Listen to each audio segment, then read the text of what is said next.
What is up, guys, and welcome into this live stream of Unlocking the Power of Luminosity Masks. If you're unfamiliar with Luminosity Mask, you are still in the right place. Don't worry. We're going to break everything down on what Luminosity Masks are, what they can be used for, and how you can use them to impact your photography. So if you've ever been curious about those before, if you have used them a little bit, or if you are using them, you're in the right place because we're going to show you what they're able to do for your photography. Before we get into it, I would love to hear you guys say where you're watching from. It's fun for me to be able to see who's watching from where, and it's really fun to see all the global participants that we have in these live streams. And if this is your first live stream, I just want to say welcome. If you want to, we have live streams on this channel all the time, so hit subscribe if you're watching on YouTube. If you're in the private Facebook group for Landscape Photography University students, I want to say welcome here as well. This is for you too. So let's just jump right into it first. What are luminosity masks and what can they be used for? So in this, we're talking about unlocking the power of luminosity masks. They are really one of the main things that I've been able to use as a landscape photographer to take my photos to the next level. It's the kind of thing where I've said, okay, I'm at a point where I know post-processing pretty well. I can use Photoshop pretty well. Now what? And it was constantly this thing for me about how do I make my photos look like that? How do I make my photos add that dynamic element to it? And the answer was luminosity masks. And the second I was introduced to Tony Kuiper and Sean Bagshaw, both simultaneously, I knew that this was going to be a great fit. Two great people and two great names in the photography world. So we're going to get more into those names in just a little while. So what I want you to know is that we are going to take this from a bird's eye view perspective and explain everything. I think the main thing that we really need to look at is that light is the key to producing an image that can relay a sense of feeling. And this is a quote from Adam Gibbs, who I had on the live stream on YouTube and on Facebook, and also on the Landscape Photography Show podcast. If you haven't subscribed to that, go ahead and do so. We have 142 episodes, I think, now, so you have a lot of catching up to do. But he said this on my show, and I had to make it a quote. Light is the key to producing an image that can relay a sense of feeling. That's huge, right? Like, we all want to relay that sense of feeling and use light properly in our photography. That's a massive key for anyone with photography. But what about luminance? I just went ahead and looked up the definition for luminance since we're talking about luminosity masks. And luminance is the intensity of light emitted from a surface. Okay, Dave, you may be saying, that's interesting. Luminance, light, they're kind of the same thing that coincide with one another. The intensity of light illuminating from a surface. That could be your computer screen. That could be a print. That could be a massive print, metal or canvas or acrylic, anything. The luminance is the light that basically jumps off the page and catches your eye and adds that dynamic element to a photo. What do those have to do with one another? Well, if you do the math, and I just made up this equation since I wasn't super great at math, luminance times light equals an explosion for photographers. Excuse me, an explosion in the sense of you can take what you've done with light and you can amplify that very, very significantly using luminosity masks. If you are a photographer who is sought to feel like this person right here, luminosity masks are going to be able to do that for you. Really, even if you don't know how to use Photoshop very well, in this live presentation, not only are we going to show you how to make those, but we're going to show you how to do that very, very easily. You don't need a lot of Photoshop skill to be able to do this. And there's a lot that goes into luminosity masks. Specifically, what we are going to be looking at in this presentation is, number one, what is a luminosity mask? Number two, how do you make one? Number three, the power that they have. Number four, the luminosity mask hack. And this hack that we're going to get to really saves you an immense amount of time, an immense amount of stress, and it really makes your luminosity masking 100 times better than when you do this just the hard way, pretty much. And I struggled with it the hard way, honestly, for years and years. The time that it took up, the amount of memory that I had to use to remember how to make these out of nothing. And we'll show you that hack using some panel plugins. So stick around until the end too, because I have a good discount for you and a free little gift for you as well. And another thing, I want you to not worry about taking notes when I send you the replay for this. For those who weren't able to watch live, when I send you the replay, I'm going to include all the notes on how to make these manually, and I'm going to include the notes on the other resources that we provide in this too. So I really want you just paying attention, watching, comment in the comment section on what you found amazing during this presentation too. So have you ever looked like this? Well, obviously I have. This is a picture of me, probably a live picture of trying to figure out post-processing, photography. It's a whirlwind of information that we're trying to accumulate and get better as photographers. We want to be able to produce the best photos that we possibly can. We want all the tricks and the hacks, but sometimes it's overwhelming and sometimes it's frustrating. And we really, and as somebody who creates courses for Landscape Photography University, as somebody who produces content to help people improve their photography, I probably shouldn't be saying this, but we have a real educational problem on our hands as photographers. And that is analysis paralysis. We become so inundated with information that we don't even know where to start, so we don't start. I don't want that to happen to you, which is why I'm giving you a lot of the resources in this presentation and showing you that.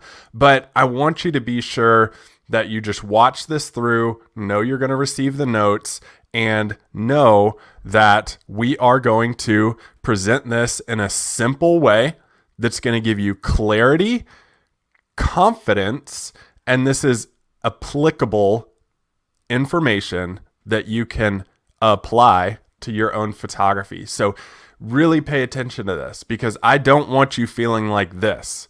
Remember, this is simple, clarity, confidence, applicable. All these things are going straight into your mind while you watch this.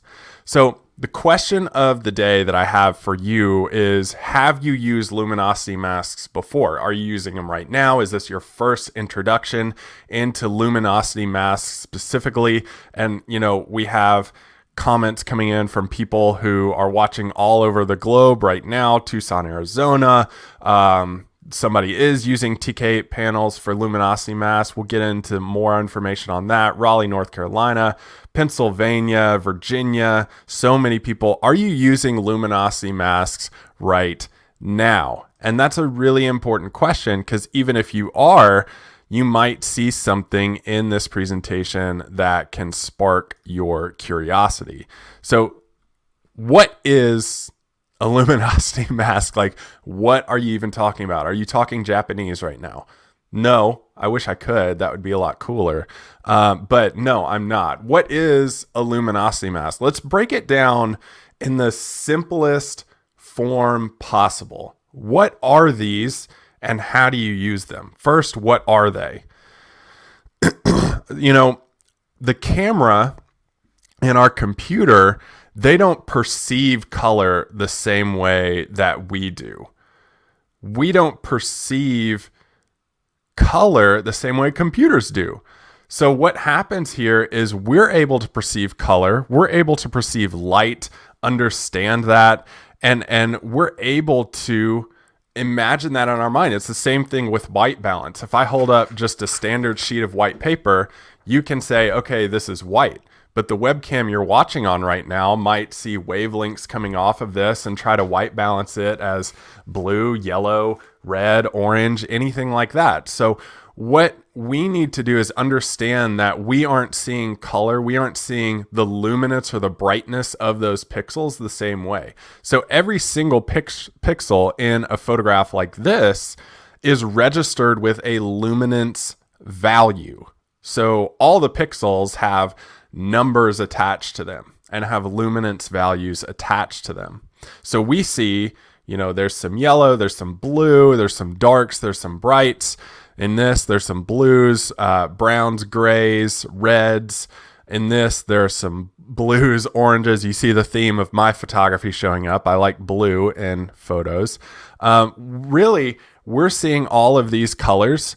What the computer or our camera sees in our sensor is something like this. This is a gray scale. This is just a standard gray scale that you can see, and you can look it up online and understand it. Your luminance values are attached to a gray scale. So it can read this and say, okay, well, I see that, 50% gray is represented here, 60% gray is represented there. So there's a lot. Hello from Green Bay, Wisconsin. Go Pack.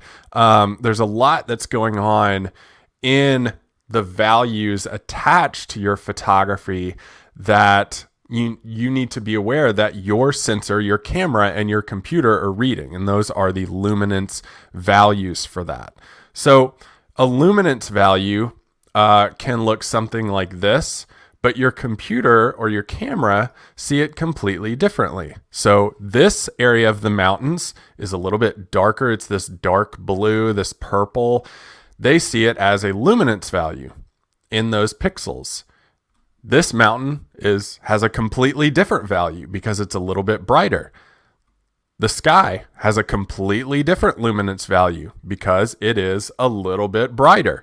So with luminance values, you're getting all these representations going on, and the problem that happens is that they're all across the board. So if you've ever edited in, let's say, like just Lightroom or Photoshop, let's take either one, or any of the others, Luminar, On One, Camera Raw, any of these that you can buy and edit with. If you make just a general exposure adjustment, that adjusts the entire photo. Sometimes we don't want to adjust the entire photo. We just want sections of that photo adjusted. So when that happens, what you're able to see is a global adjustment of all of these luminance values. With luminosity masks, you're able to adjust a specific value. So 50% gray or brighter, let's say 60% gray, 70% gray. You can even pinpoint out what luminance values you want based on the value that's attached to that specific pixel. So it's getting pretty scientific here, right? Let's keep it as simple as possible. Let's look at this photograph just as an example. A beautiful and insane morning in Zion National Park, hiking up there. Winds were whipping, snowstorm was rolling in, and I was standing up on this cliff.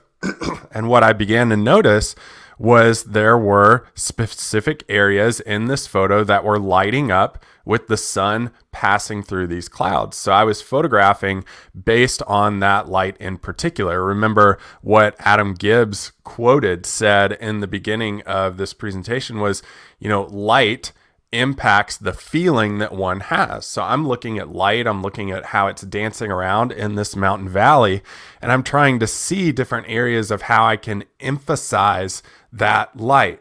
Excuse me. So when I look at something like this, I'm looking at this area specifically. Now, if I back up here and look at the overall photo that we have, I don't want to, in post-processing, know I know that I'm editing for that specific area, this little section of light in the mountain valley. I don't want to adjust everything around it every single time I make an edit.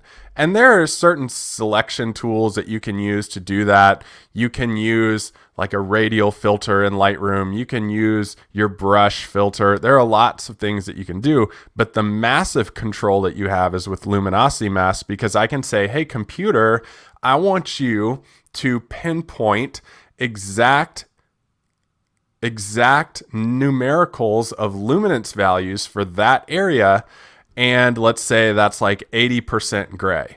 And now I can highlight those areas, select them out, and only add very minor tweaks or big adjustments to just those layers. So if I look at this, 80% gray, and that's represented down in that. Now that's just an estimate by my mind of what that value probably is or could be, and what I would start with luminosity masking.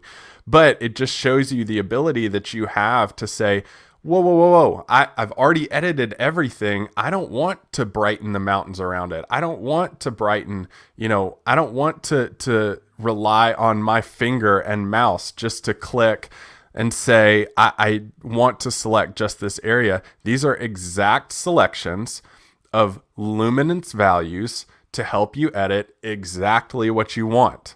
In the simplest terms, you're selecting out exactly what you want to edit. So there's a lot that goes into this. How do you even make a luminosity mask? Like, that's the next step here. We've learned what they are. They are luminance values. And you don't have to understand the algorithms and equations that goes into that. You just have to know their values based on the grayscale in those pixels. That's going to make a little bit more sense. I'm going to share my screen, and we're going to go through this together with one of my photos from Great Smoky Mountains National Park. I'm just going to bring up Photoshop real quick here.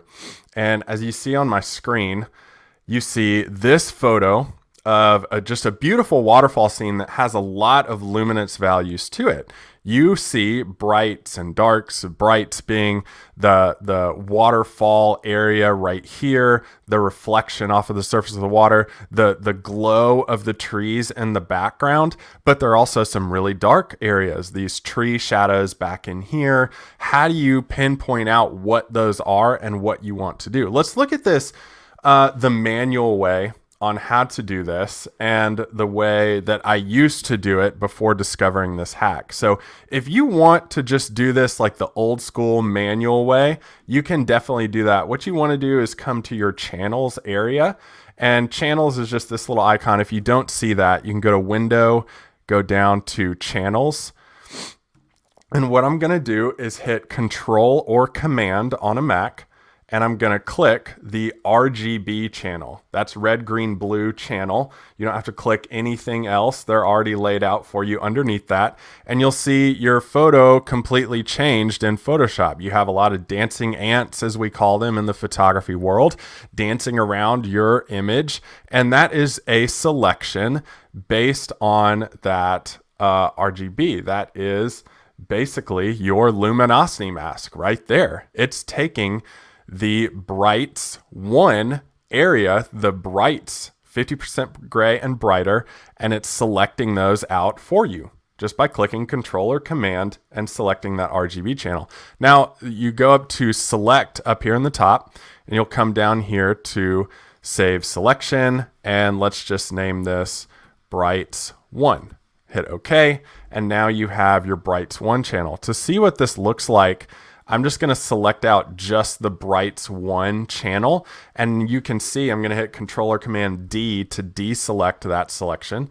And you see your brights 1 luminosity mask. It's just that simple. And again, I'll provide you with all of these steps in a PDF that you have to download when I email you the replay. So don't worry about writing anything down right now. Just pay attention. And you can even modify this. You can make it that much more of a intensive selection. So let's say you wanted to go up to like 60% gray and brighter. What you could do is hit Control or Command, hold that down on your keyboard, and click the brights 1 now, and hold. What you're going to do is you're going to hold Shift Alt Control or Shift Option Command on a Mac, and you're going to click brights 1 again. So you'll see the selection just changed when I did that. All that does is that's made a deeper selection into your bright luminance values. And now I can go up here, go to Select, and I'm going to go to Save Selection, and let's just say brights 2. Okay. And let's look at what that looks like. So obviously, Control or Command D to deselect. And obviously now you have a selection, and what areas are selected are the brightest, the white areas. So the whiter it is, the more of an adjustment that you're going to be able to make to that. So you can do the exact same thing with darks. Let's go up here to our RGB channel, turn off our 2 luminosity masks down here that we've selected. I'm going to hit Control or Command and select that RGB channel, just like we did for selecting the brights. And I'm going to hit Control or Command Shift I, Control Command Shift I, and that's going to invert that selection to everything that was not selected with the brights. So the bright selected 50% gray and brighter. Now we're selecting that 50% and darker values. So I'm just going to go up here to Select, Save Selection, and let's do darks 1. Okay. So now this looks completely different. Okay. So this is what our dark selection looks like. Control or Command D to deselect. So everything that's white is going to be adjusted in that selection. So what am I talking about when I'm saying that's going to be adjusted? Well, let's go in and do something. Let's have this channel selected down here, and I'm going to go to my layers. I'm going to do an adjustment layer, and let's just make a curves adjustment layer. And I'm just going to bring that up and down, and you can make adjustments based on those. I'm going to delete that adjustment layer and go back to my channels. So that's just how you make these adjustments based on the values that you're selecting out. Now, you can see how this can be a little frustrating. So let's see. Let's come back to my window here where I am, and I can see my timer. So just making a few adjustments there,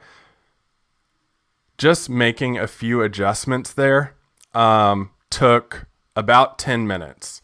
And for me, I don't want to spend tons of time going through that every single time I want to make an adjustment, right? That's time that I have to spend away from my family. That's time that I have to spend doing other things, mowing my lawn. I mean, not something I like to do, but something that I need to do if I don't want to be kicked out of my HOA in my neighborhood. So when I'm looking at something like that, I want to speed the process up. And this is when Tony Kuiper comes into the mix, because he created something called TK panels. Right now we're on the TK8, the 8th generation of these panels. And now that you've seen how to do the luminosity masks the manual way and the hard way, honestly, I'm going to go and show you how to do these the easy way, the fast way. So I'm just going to share my screen again with you. I'm going to go into Photoshop, and I'm going to get rid of all of these channels that I've created. Right click, delete channels. So now I'm just left with these, and I don't even have to worry about my channels. Honestly, I can just go in here to my layers and be sure, I just have a photo layer selected. I'm going to go to TK8 multi-mask, and let's say I want to make one luminosity mask, a brights 1. I just did it with one click in the TK8 panel. This is really, really amazing. I don't think anyone who's been doing this manually for a long time understands how amazing this tool actually is. Let's say I want to modify that and do a brights 2. Boom, done. It looks exactly the same as the manually done as we did it before, does it not? Brights 1, brights 2, brights 1, brights 2. I can keep going. Brights 3, brights 4. It's really amazing what you're able to do with these and how fast you can create those. So with what took us 10 minutes to make, I can make a brights 1, a brights 2, or let's say a darks 3, 2, 1 with a click of a button. It saves you so much time, and honestly, it makes these more exact, because with all those keystrokes you have to do and everything you have to remember, you have to be able to do that over and over and over. And I miss keys typing all the time. I've messed up my masks before. Let's see how to adjust these. Previously we had to go back to layers, make an adjustment layer, do let's say a curves adjustment layer. Now I can just say, let's say I just want to adjust the water and the tree canopy in the back. Let's do a brights 2, and I'm going to do a curve adjustment layer. And here we go. As I pull this up, pull it down, you can see that's only adjusting those brightest areas of the water and the tree canopy, maybe a couple little rocks mixed in there too. I'll do a nice S curve here so you can see that. And there you go. It's a little bit dark. So what I'm going to do, let's just for fun, do a darks layer. So I'm going to do a darks 2. Let's do a darks 1. That looks good. And I'll do a curve adjustment layer just because we are on that. I'm just going to pull that up and bring up the darks in this photo, pull the brights back down a little bit. That looks pretty realistic there. And let's just go into my layers, and I'll just group these and turn them off and on. And you can see a minor adjustment, but the exposure all around has gotten a lot better. And what you've done is only affected those areas. I want to show you one advanced feature. That's like the basics of the basic for TK panels, is creating the luminosity mask. I want to show you one of the features that I like the most, especially for photos like this. And that is the color range mask. And the color range mask is just this little icon here. You get all these tools with the panels. Before I do that, I just want to show you this one feature that I find really cool. Let's make one adjustment layer. And sometimes it can be hard to see like where this is actually occurring. Let's do a brights 3, and I'm going to select this little red icon. It helps me to see where this is being affected when I highlight it in red. This was not available in previous panels, but it is in the TK8. I really like that feature a lot. So let's just, for fun, make a brights adjustment, and there we go. So let's go to the color range selector. I think this is really cool. This is kind of luminosity masking, but it's more on the color ranges that are available to us. So I'm just going to select like this lime green, neon green down here in the rocks, hit OK. And this new panel comes up that is a luminance value of these colors. So I'm going to expand that just a little bit, where I can really impact a lot of the tree canopy back here. And I'm going to go to a hue saturation adjustment, and I'm just going to saturate those areas of the trees. And you can see it's only saturating that color range that I selected. So this is huge. This is very, very powerful for our photography here. Something like that, not to make it over the top, unreal. So let's see that on and off. So you can see how much I lifted out of those colors just with that color range mask adjustment with my luminance values. So that's like the basics of the basics for luminosity mask. So you've seen how to do this the hard way, the manual way, right? And now you've seen how to do it the easier way with TK8 panels. And I actually was talking with Tony for quite some time before this, and we were talking about, luminosity masking, how it's benefited this, what we do here with the YouTube channel and with Landscape Photography University. And he said, you know what, anyone who watches, let's just go ahead and give them 15% off anything in the store. And if you don't know what the store is, it's going to start at goodlight.us/panels and videos. And again, that's David 15 for 15% off anything there. I just want to show you that. Again, you don't have to write that link down. You can if you want, but I will include it in the replay of this.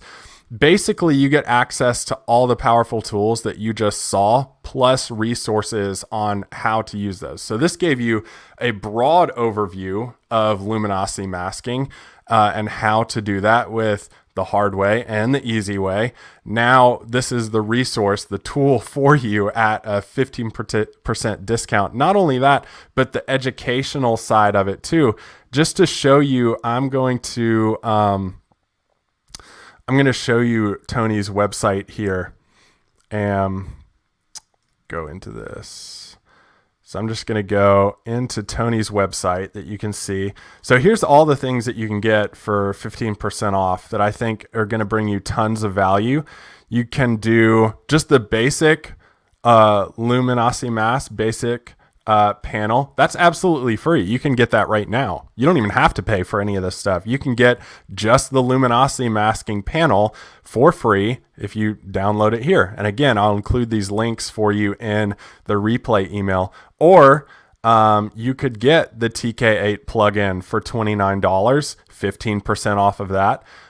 Or you could get the video guide on how to use those, $29 plus 15% off of that. Or you could bundle those, the combo, the plugin and the video guide on how to use it for $49 and 15% on top of that if you use the code David15. So there's a lot here that you can do to improve your photography that you can use. So I'm just going to put that code up at the bottom of the screen again. So now you have all these tools at your fingertips for just 15% off. Things like the TK8 panel, the tutorials, courses from Sean Bagshaw.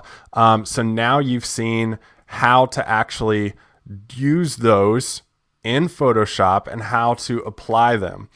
We've broken down what luminosity masks are. We've broken down how to use those in two ways: the free way, the paid way. But the easier way with TK8 panels are for $29.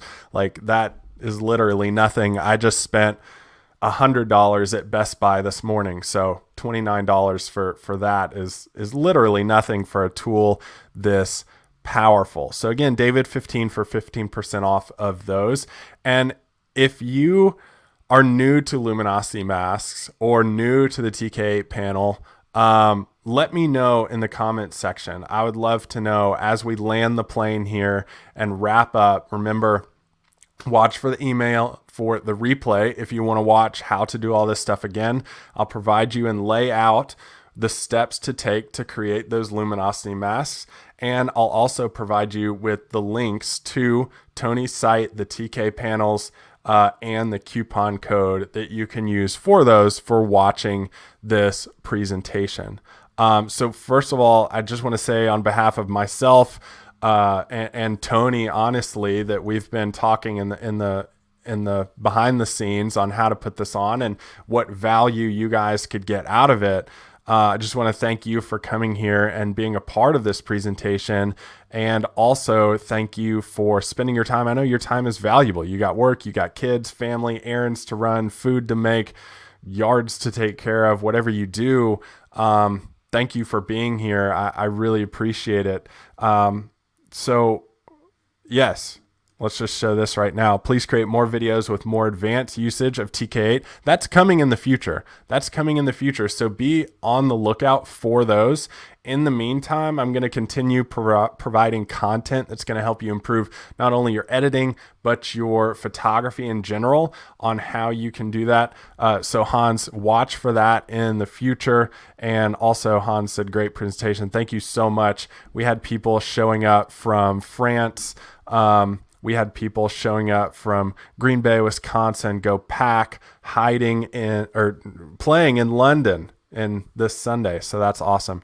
So again, thank you guys for being here. I really appreciate it. Yes, TK8 is amazing, says Peter. Thank you for being here, John. Thank you so much. And I will talk to you guys in the replay email that you can access.